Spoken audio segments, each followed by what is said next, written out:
வணக்கம். நியூஸ் ஃபர்ஸ்டின் உலக முக்கிய செய்திகள். முதலில் தலைப்புச் செய்திகள். தற்காலிக போர் நிறுத்தத்தை நிராகரித்தது ஈரான்.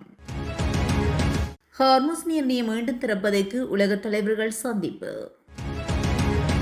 ஐரோப்பிய நாடுகளுக்கான ஆயுத விநியோகத்தை தாமதப்படுத்தப் போகும் அமெரிக்கா. ஈரான் விவகாரத்தில் முக்கிய முன்னேற்றம், ட்ரம்ப் வெளியிட்ட அறிவிப்பு. சிரியாவின் விமானப்படை தளத்திலிருந்து வெளியேறிய அமெரிக்க படைகள். ஐரோப்பாவில் இன்னும் 6 வாரங்களுக்கு மட்டுமே விமான எரிபொருள், வெளியான தகவல். இஸ்ரேல் லெபனான் இடையே போர் நிறுத்தம் நேற்று நள்ளிரவு முதல் நடைமுறைக்கு. மீண்டும் ஆரம்பமான எண்ணெய் விநியோகம், தென்கொரியா அடுத்த அதிரடி முடிவு. இந்தோனேசியா ஹெலிகாப்டர் விபத்தில் 8 பேர் உயிரிழப்பு. பசிபிக் பெருங்கடலில் அமெரிக்க ராணுவம் காட்டிய அதிரடி, பறிபோன உயிர்கள். ஹார்முஸ் நீரிணை பதற்றத்தை தணிக்க இந்தியாவுக்கு அழைப்பு. போர் நிறுத்தம் அறிவிப்பு வெளியாவதற்கு சற்று முன்னர் இஸ்ரேல் நடத்திய தாக்குதல், 13 பேர் உயிரிழப்பு. ஹார்முஸ் நீரிணை வர்த்தக கப்பல்களுக்கு திறப்பு, ஈரான் அறிவிப்பு. புத்தாண்டை முன்னிட்டு மியான்மரில் முன்னாள் ஜனாதிபதி உட்பட 4500 கைதிகள் விடுதலை. பாதுகாப்பு விண்கலத்துடன் விண்ணில் சேறி பாய்ந்த ரஷ்யாவின் சோயூஸ் ராக்கெட் தொடர்பான விரிவான செய்திகள்.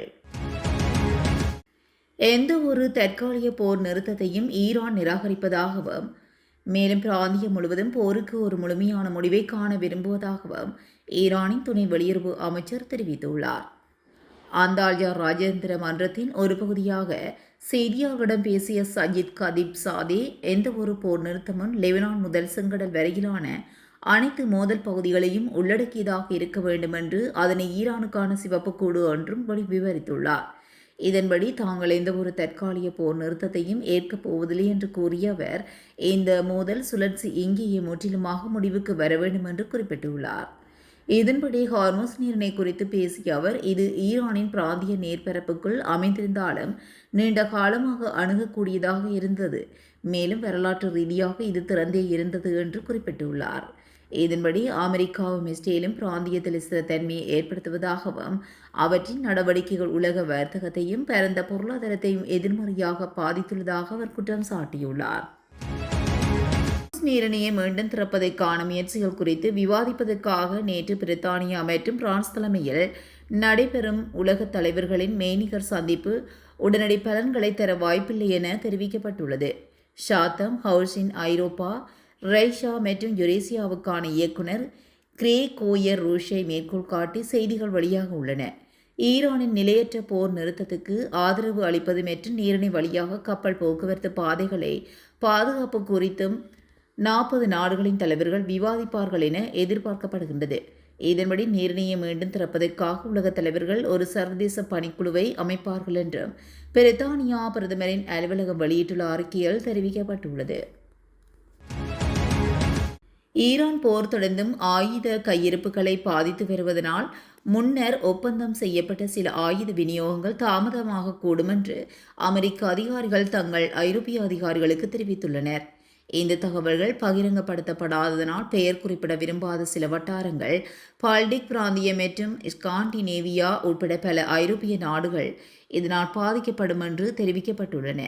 கேள்விக்குட்பட்ட சில ஆயுதங்கள் வெளிநாட்டு இராணுவ விற்பனை திட்டம் கீழ் ஐரோப்பிய நாடுகளால் வாங்கப்பட்டதாகவும், ஆனால் அவை இன்னும் வழங்கப்படவில்லை என்றும் அறிக்கைகளில் விவரிக்கப்பட்டுள்ளது.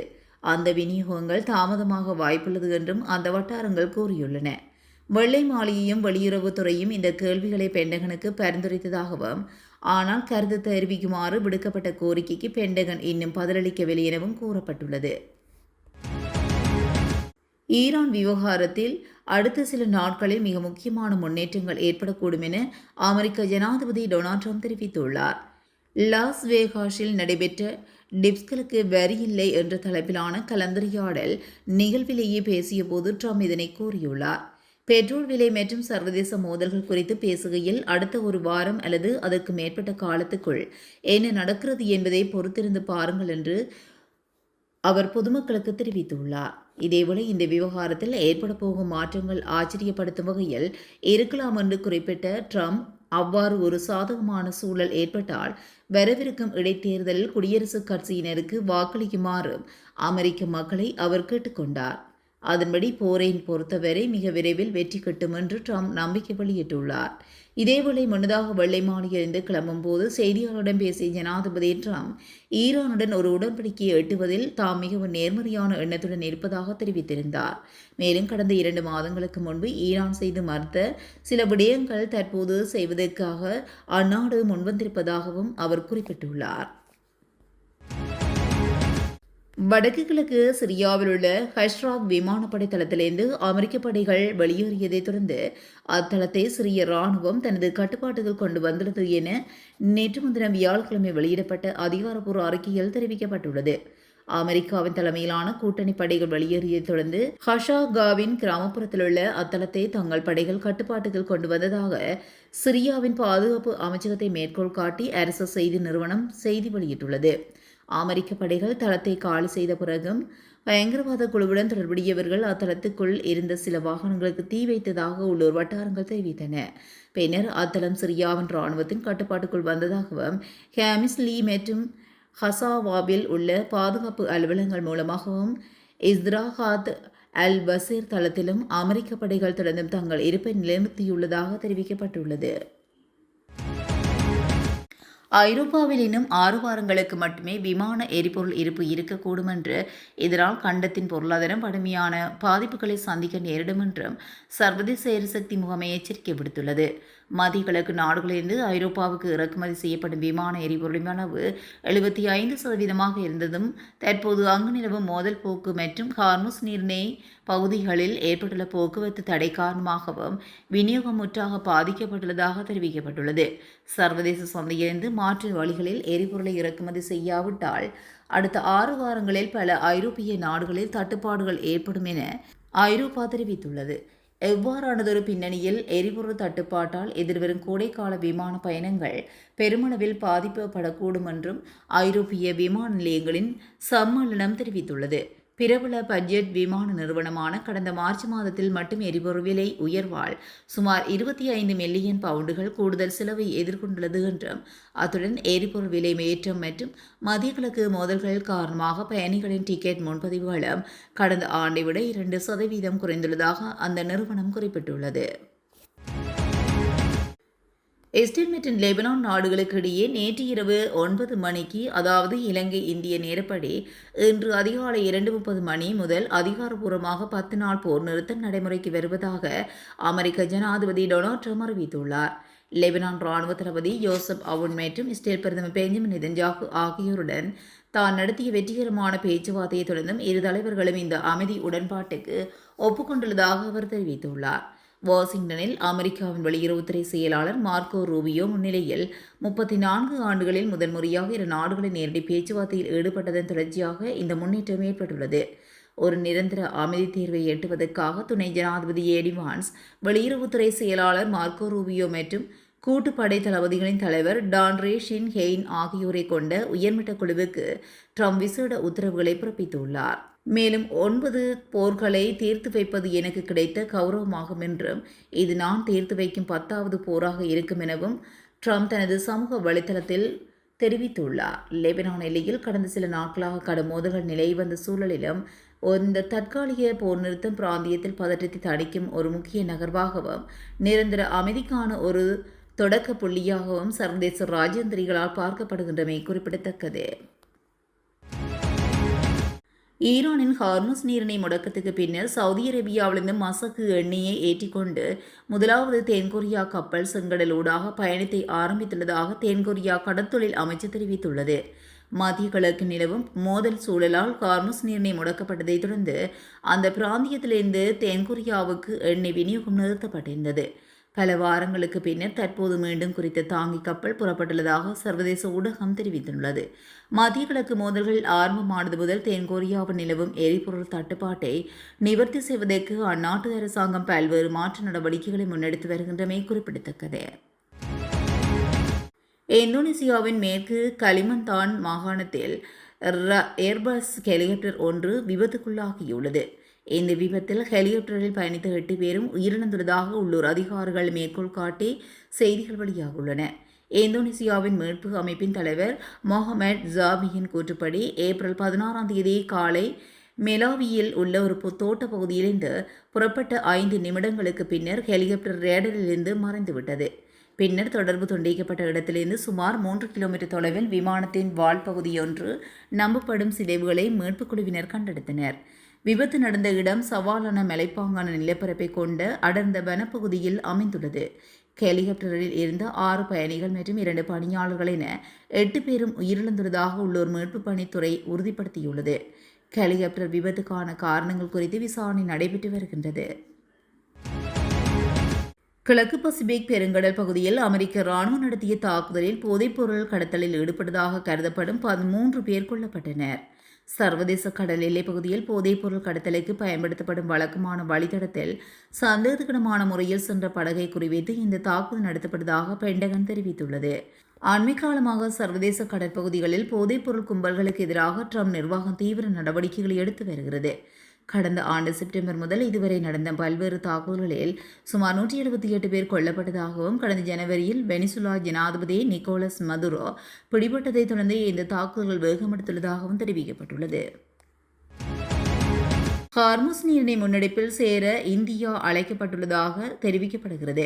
ஹார்முஸ் ஜலசந்தி வழியாக பாதுகாப்பான பயணத்தை மீட்டெடுப்பதை நோக்கமாக கொண்ட முன்னெடுப்பில் ஐரோப்பாவின் முயற்சியில் இணையுமாறு இவ்வாறு அழைப்பு விடுக்கப்பட்டுள்ளது. இந்நிலையில் பிரித்தானியா மற்றும் பிரான்ஸ் ஆகிய நாடுகள் தங்களை அழைத்துள்ளதாக இந்தியா தெரிவித்துள்ளது. இந்த முக்கியத்துவம் வாய்ந்த நேர்வழி பாதையில் பாதுகாப்பான கப்பல் போக்குவரத்தை மீட்டெடுப்பதற்கான சர்வதேச முயற்சிகள் தீவிரமடைந்து வரும் நிலையில் இந்திய வெளியுறவு அமைச்சகம் இந்த அறிவிப்பை வெளியிட்டுள்ளது. இந்த நீரிணை உலகின் மிக முக்கியமான கப்பல் போக்குவரத்து பாதைகளில் ஒன்றாகும் என்றும் இது உலகளாவிய எண்ணெய் விநியோகத்தில் குறிப்பிடத்தக்க 20% கொண்டு செல்கின்றமையும் குறிப்பிடத்தக்கது. லெபனானில் உள்ள டயர் நகரை இஸ்ரேலிய படைகள் நேற்று முன்தினம் இரவு தாக்கியதில் 13 பேர் கொல்லப்பட்டுள்ளதாக அரசுக்கு சொந்தமான தேசிய செய்தி நிறுவனம் தெரிவித்துள்ளது. அத்துடன் இந்த தாக்குதலில் 35 பேர் படுகாயமடைந்ததாக தெரிவிக்கப்பட்டுள்ளது. இதனைத் தொடர்ந்து நேற்று அதிகாலை இடிபாடுகளுக்கு அடியில் காணாமல் போன 15 பேரை தேடுதல் குழுக்கள் தொடர்ந்து தேடி வருவதாக கூறப்படுகிறது.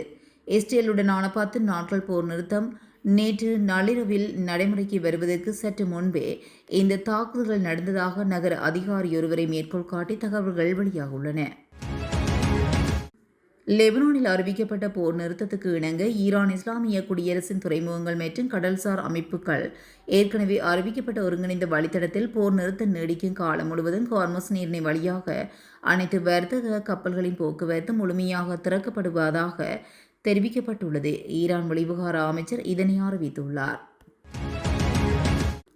மியான்மரில் பாரம்பரிய புத்தாண்டு நாளை முன்னிட்டு சிறையில் அடைக்கப்பட்டிருந்த முன்னாள் ஜனாதிபதி வின் மியன்ட் உட்பட 4500 கைதிகளை இராணுவ அரசு விடுதலை செய்துள்ளது. மியான்மர் நாட்டில் நடத்தப்பட்ட பொது தேர்தல் மூலம் இராணுவ அரசின் தலைவரான மின் அவுங் கிளைன் அந்நாட்டின் புதிய ஜனாதிபதியாக பதவியேற்றதை அடுத்து இந்த தேர்தல் நேர்மறையாக ஜனநாயக முறைப்படி நடத்தப்படவில்லை என சர்வதேச அமைப்புகள் குற்றம் சாட்டி வருகின்றன. இந்த நிலையில் மியான்மரின் பாரம்பரிய புத்தாண்டு கொண்டாட்டங்களை முன்னிட்டு அந்நாட்டு சிறைகளில் அடைக்கப்பட்டுள்ள சுமார் 180 வெளிநாட்டவர் உட்பட 4500 கைதிகளுக்கு பொது மன்னிப்பு வழங்கப்பட்டு அவர்கள் விடுதலை செய்யப்பட்டதாக தெரிவிக்கப்பட்டுள்ளது. இதனைத் தொடர்ந்து இந்த புதிய நடவடிக்கையின் மூலம் சிறையில் அடைக்கப்பட்டிருந்த மியான்மரின் முன்னாள் ஜனாதிபதி வின் மியன்ட் விடுதலை செய்யப்பட்டதாக தெரிவிக்கப்பட்டுள்ளது. ரஷ்யாவுக்கு பாதுகாப்பு அமைச்சகத்துக்கு சொந்தமான விண்கலத்தை ஏந்தி செல்லும் சோயிஸ் 2.1P ஏவுகணையை ரஷ்யாவின் விண்வெளி படைகள் நேற்று பிளட்செட்ஸ் விண்வெளி ஏவுதளத்திலிருந்து விண்ணில் செலுத்தியதாக அரசு விண்வெளி நிறுவனம் தெரிவித்துள்ளது. ஏவப்பட்ட பிறகு சோயிஸ் 2.1P ஏவுகணையானது விண்வெளி ஏவுதளத்தின் தரைவழி அளவீட்டு வளாகத்தால் கண்காணிப்புக்காக எடுத்துக் கொள்ளப்பட்டது என்றும் இந்த ஏவுதல் வழக்கம் போல் நடைபெற்றதாகவும் அந்த நிறுவனம் கூறியுள்ளது. இந்த ஆண்டின் தொடக்கத்திலிருந்து ரஷ்யாவின் பாதுகாப்பு அமைச்சகத்துக்கான 3 செயற்கைக்கோள் ஏவுதல்கள் ஏற்கனவே பிளேட்செட்ஸ் விண்வெளி ஏவுதளத்திலிருந்து மேற்கொள்ளப்பட்டுள்ளதாகவும் கடந்த வாரம் ரஷ்ய அதிபர் விளாடிமிர் புடினுடனான சந்திப்பின் போது பிராட்பேண்ட் இணைய செயற்கைக்கோள்கள் ஏவப்படும் வேளையில் உக்ரைனிய ஆளில்லா விமானங்கள் விண்வெளி ஏவுதளத்தை தாக்க முயற்சி செய்து வருவதாகவும் ரோஸ்கோஸ்மோஸ் தலைவர் டிமிட்ரி பெஹானோவ் வெளிப்படுத்தினார். இதுபோன்ற செய்திகளை உடனுக்குடன் தெரிந்து கொள்ள நியூஸ் ஃபர்ஸ்டுடன் இணைந்திருங்கள். நன்றி, வணக்கம்.